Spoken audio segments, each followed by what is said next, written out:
মই অসম সন্মিলিত মহাসংঘৰ কাৰ্যকৰী সভাপতি তথা সুপ্ৰিম কোৰ্টৰ 8টা গোচৰৰ পিটিশ্যনাৰ মই মতিউৰ ৰহমান আৰু আমাৰ অসম সন্মিলিত মহাসংঘৰ মহাসচিব ভূপেন নৰ।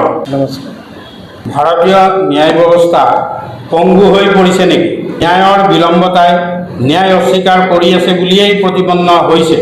ন্যায় ব্যৱস্থাৰ ওপৰত জনগণৰ আস্থা অটুট ৰাখিবলৈকে ৰাষ্ট্ৰপতিক হস্তক্ষেপ কৰিবলৈ অনুৰোধ মহাসংঘৰ। পৃথিৱীৰ ভিতৰতে বিৰল গণতান্ত্ৰিক দেশ বুলি জয়গান গোৱাৰ সাৰ্থকতা ভাৰত ৰাষ্ট্ৰই ক্ৰমান্বয়ে হেৰুৱাব ধৰিছে।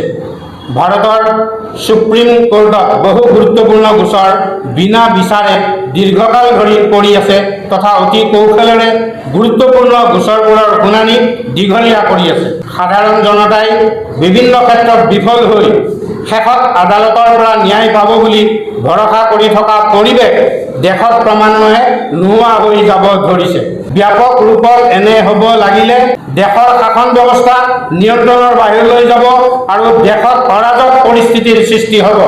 যি সময়ত বিভিন্ন ভাৰতীয় নাগৰিকে ভাৰতীয় সেনা বাহিনীৰ বহু গুৰুত্বপূৰ্ণ গোপনীয় তথ্য বিদেশী ৰাষ্ট্ৰৰ ওচৰত বিক্ৰী কৰি ধৰা পৰি গ্ৰেপ্তাৰ হোৱাৰ উদাহৰণ আছে, তেনে ক্ষেত্ৰত লাখ লাখ বিদেশীক ভাৰতৰ প্ৰতি কিমান আস্থা আৰু বিশ্বাস আছে সেই কথাৰ প্ৰমাণ নোলোৱাকৈ লাখ লাখ বিদেশী নাগৰিকক ভাৰতীয় নাগৰিকত্ব দিয়াটো কেনেদৰে যুক্তিসংগত হ'ব পাৰে বুলি মহাসংঘই ভাৰত চৰকাৰ আৰু সেনা বাহিনীৰ মুৰব্বীৰ সন্মুখত আজি প্ৰশ্ন উত্থাপন কৰে।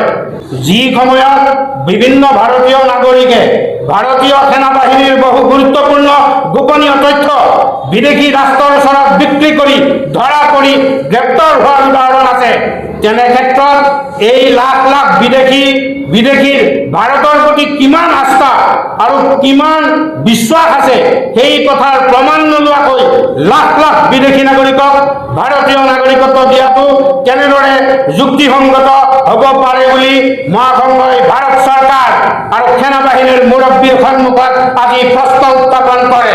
আজি গুৱাহাটী প্ৰেছ ক্লাবত অনুষ্ঠিত হোৱা অসম সন্মিলিত মহাসংঘৰ ভাৰতীয় ন্যায় ব্যৱস্থা সম্পৰ্কীয় গুৰুত্বপূৰ্ণ সন্মান মেলাত মহাসংঘৰ হৈ মই কাৰ্যকৰী সভাপতি মতিউৰ ৰহমান তথা I am the petitioner in the Supreme Court for 8 cases এই কথাটো আজি স্পষ্টভাৱে আমাৰ বক্তব্য আমি ৰাজহুৱা কৰিলোঁ। ভাৰতৰ ৰাষ্ট্ৰপতি দ্ৰৌপদী মুৰ্মুক ভাৰতীয় ন্যায় ব্যৱস্থাৰ প্ৰতি জনগণৰ আস্থা যাতে অটুট থাকে তাৰ বাবে দেশৰ সংবিধান তথা শাসন ব্যৱস্থাৰ প্ৰধান মুৰব্বী ৰূপে শীঘ্ৰে হস্তক্ষেপ কৰিবলৈ মহাসংঘই এক পত্ৰযোগে 7 মে'ত অনুৰোধ জনাইছে।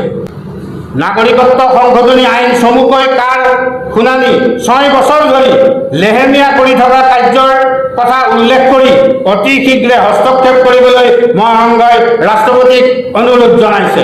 ৰাষ্ট্ৰপতি দ্ৰৌপদী মুৰ্মুলৈ 7 মে'ত নতুন দিল্লীৰ ৰাষ্ট্ৰপতি ভৱনত প্ৰদান কৰা পত্ৰখনত মহাসংঘৰ কাৰ্যকৰী সভাপতি মতিউৰ ৰহমান আৰু মহাসচিব ভূপেন নৰে স্বাক্ষৰ কৰি কয় যে প্ৰায় 6 বছৰ ধৰি ভাৰতীয় ন্যায় ব্যৱস্থাই বিদেশীক নাগৰিকত্ব দিয়া সংবেদনশীল বিষয় সম্পৰ্কীয় নাগৰিকত্ব সংশোধনী আইন 2019 চমুকৈ কাৰ চূড়ান্ত শুনানি অনুষ্ঠিত নকৰাটো অতি বেদনাদায়ক। দীৰ্ঘদিন ধৰি কাৰ শুনানি অনুষ্ঠিত নকৰা কাৰ্যই ন্যায় বিলম্ব ন্যায় অস্বীকাৰ কৰাৰ কথাকেই প্ৰতিপন্ন কৰিছে। তাৰ বিৰুদ্ধে সুপ্ৰিম কোৰ্টত 200টা গোচৰ বিচাৰণি হৈ থকা অৱস্থাত সমগ্ৰ ভাৰতত তা বলবৎ কৰা কাৰ্য অতিশয় ঘৃণনীয় আৰু নিকৃষ্ট কাৰ্য বুলি প্ৰকৃত ভাৰতীয় নাগৰিকসকলে বিবেচনা কৰিছে। হে মহামহিম, আপুনি দেশৰ সংবিধানৰ ৰক্ষক আৰু দেশৰ অভিভাৱক হিচাপে বিদেশীক নাগৰিকত্ব দিয়া সম্পৰ্কীয় বিষয়ত ভাৰত মাতৃৰ নিৰাপত্তা আৰু সাৰ্বভৌমত্বৰ বৃহত্তৰ স্বাৰ্থত অতি শীঘ্ৰে হস্তক্ষেপ কৰি উচিত ব্যৱস্থা গ্ৰহণ কৰিবলৈ সবিনয়ে অনুৰোধ জনালোঁ। আমি আপোনাৰ পৰা ফলপ্ৰসূ কাৰ্য ব্যৱস্থাৰ বাবে অপেক্ষা কৰিলোঁ। আজি গুৱাহাটী প্ৰেছ ক্লাবত অনুষ্ঠিত অসমৰ জাতীয় সংঘ অসম সন্মিলিত মহাসংঘৰ এই প্ৰেছ মেলত আমি এই কথা ৰাজহুৱা কৰিলোঁ। মহাসংঘৰ মহাসচিব ভূপেন নৰহে ৰাষ্ট্ৰপতিক আমি দিয়া পত্ৰখন পাঠ কৰি দিব সংবাদ মাধ্যমৰ বাবে।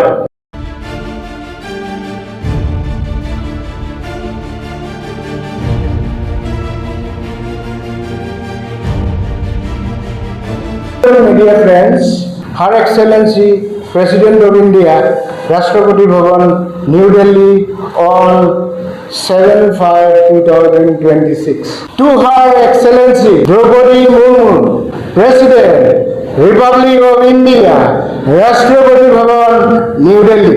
Subject: regarding pending of 200 PIL of Citizenship Amendment Act 2019 and prayer for intervention thereon. Your Excellency, kindly accept our humble salutations from the indigenous people of Assam. It is very, very painful to apprise that the most sensitive and vital issue of Citizenship Amendment Act 2019 is being suppressed by the country's highest judicial system near about for 6 years. By long delay of hearing on CAR has proved the reality of the saying, justice delayed is justice denied. As CAR has been implemented all over the country, while the car matter is sub judice, so it is horrible and disgusting for the genuine Indian citizens. Your Excellency, being the custodian of Constitution and guardian of the country as a whole, so Your Excellency is solicited to intervene the citizenship matter immediately for the greater interest of the security and sovereignty of our beloved motherland, India. We are eagerly waiting to do the needful from your end. Yours faithfully, Matiur Rahman, Working President, Assam Sonnmilito Mahasangha, Petitioner of CAR 1514/2019, and Bhupen Lara, Secretary General, Assam Sonnmilito Mahasangha.